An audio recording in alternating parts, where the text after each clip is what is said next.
Sveiki visi. Ar kada nors pagalvojote, kodėl mes dažnai išleidžiame daugiau nei reikėtų, net kai žinome, kad reikėtų taupyti?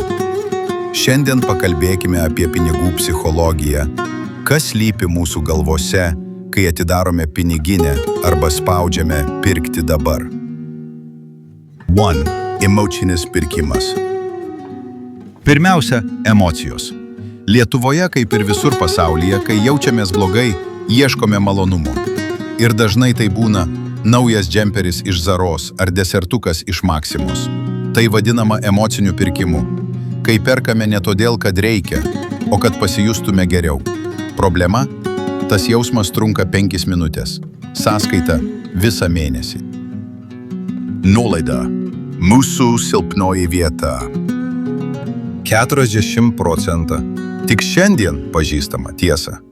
Prekė gal net nereikalinga, bet kai parašyta akcija, atrodo, kad prarasi kažką, jei nenupirksi. Tai vadinama FOMO, Fear of Missing Out. Lietuviškai baimė praleisti progą. Prekybos centrai tai puikiai žino ir išnaudoja. Skaitmeninis pavojus. Pirkti lengva kaip niekad. Vos keli paspaudimai telefone ir jau lauki siuntinio iš Pigų.lt ar Amazon. Net nereikia pamatyti pinigų, jie tiesiog dingsta. Tyrimai rodo, kad kai nematai grinųjų, skausmas dėl išlaidų mažėja. Mes net nesuvokiame, kad išleidome, kol pamatome sąskaitos likutį. Statuso siekimas. Ką pagalvos kaimynai? Naujas automobilis, iPhone ar firminiai batai. Dažnai tai ne poreikis, o įvaizdis. Lietuvoje vis dar gyvas požiūris, reikia atrodyti sėkmingai. Kitaip, ką žmonės pagalvos, tai yra statuso signalizavimas. Mes norime pasirodyti, kad mums sekasi, net jei kišenėje tuščia.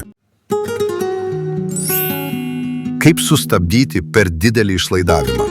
Štai keletas paprastų patarimų. 1. Pirk tik su sąrašu, net Maksimoj. Tartu.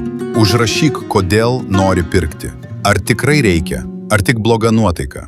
3. Naudok tik grynuosius 1 savaitę. Pamatysi, kiek sunkiau atsisveikinti su tikrais eurais. 4. Duok sau 24 valandų taisyklę. Jei po paros vis dar nori daikto, galbūt jis vertas tavo pinigų.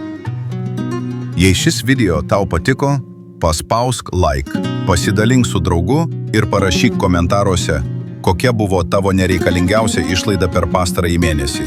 Ačiū, kad žiūrėjai ir iki kitų finansinių pokalbių. Nepamiršk, tavo pinigai turi dirbti tau, o ne prieš tave.